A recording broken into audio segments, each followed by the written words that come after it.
Welcome back to Generative AI 101, the podcast where we turn the complex world of AI and generative AI into something you can actually comprehend. I'm Emily Laird, your guide through this digital maze. Today, we're making sense of the Elo Rating System. Buckle up, folks, because we're about to make ranking systems as tasty as your grandma's secret lasagna recipe. Welcome to Generative AI 101.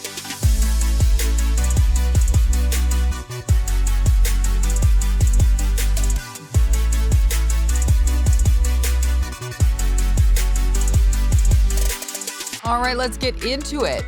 Let's start at the beginning. Picture this. It's the mid-20th century, and a Hungarian-American physicist named Arpad Elo is sipping his coffee staring at a chessboard. He's trying to solve a complex problem that's been plaguing competitive chess for years.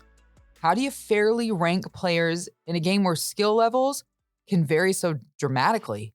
How do you make sure that when a grandmaster faces off against a novice, the system doesn't treat it just like any other match? Elo's solution was as elegant as it was effective. He created a system that assigned each player a numeric value. Let's call it a skill score, okay? That gets updated after every match. Now, the beauty of this system is that it's dynamic. It evolves as you do. Win a few games in a row, okay, cool, your ratings climb, reflecting your hot streak. But don't get too cocky. Lose to someone with a lower rating, your score takes a hit. It's like life's way of keeping you humble. Now let's break down how it works in practice. Imagine you're player A with a rating score of 1600, and you're matched against player B, who's rated at 1400. Now, before the game even begins, the system calculates the expected outcome. Since you're the higher rated player, you're obviously expected to win, but what if the unexpected happens? We all love rooting for an underdog, don't we? What if player B has been secretively training, like Rocky, and pulls off an upset? Well, player B's rating shoots up, and yours takes a plummet.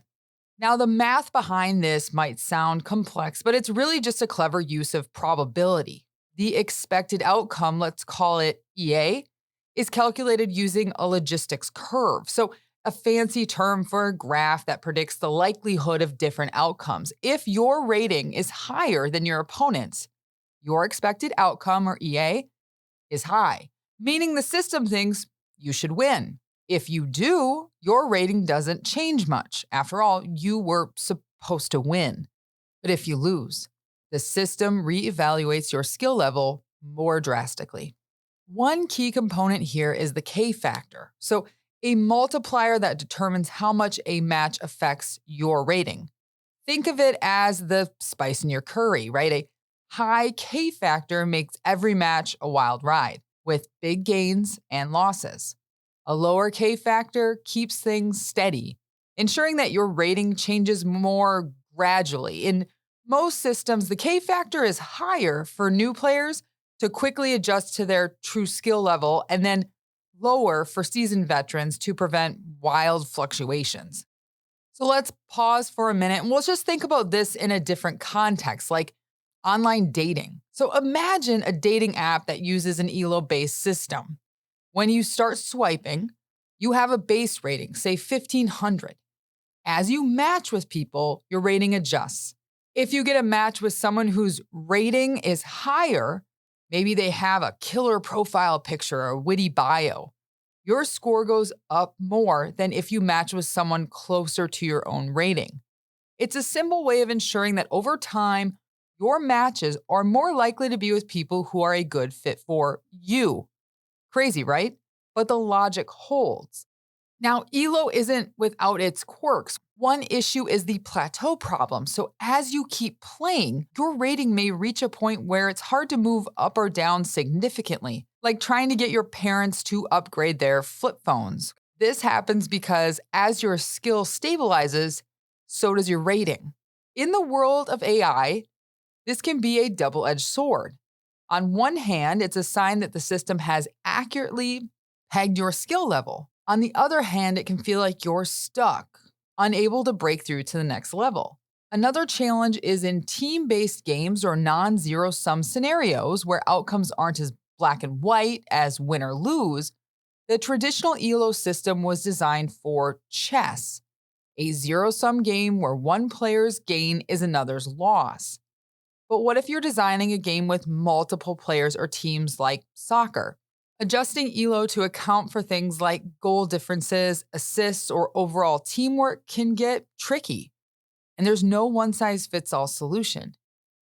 Game designers often tweak the formula to fit their specific needs, adding complexities like bonus points for a close win or penalties for a near loss.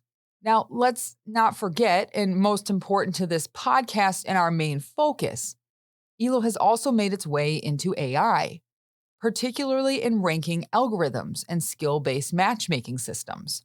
Whether it's matching you with a similarly skilled opponent in an online game, or ranking AI models based on their performance in competitions, Elo provides a reliable, if somewhat simplistic method for keeping things fair.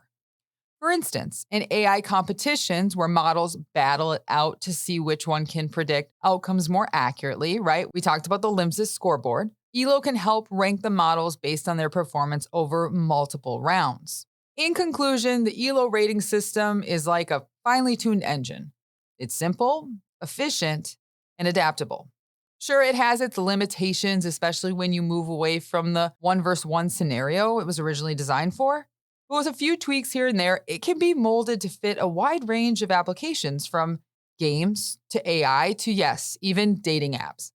So next time you're matched with a formidable opponent or a potential date, you might just have RPod Elo to thank or curse. You know what? Depending on how things go. Ugh. All right, that's going to be a wrap for today's dive into the Elo rating system. I hope you've enjoyed picking through the layers of this fascinating topic as much as I've enjoyed taking you through it. If you got questions, thoughts, or just want to connect, you can find me on LinkedIn. Just look up Emily Laird, Laird. Let's keep the conversation going. Until next time, stay curious, stay adventurous, and remember, you know more about the Elo rating system now than you did when you arrived.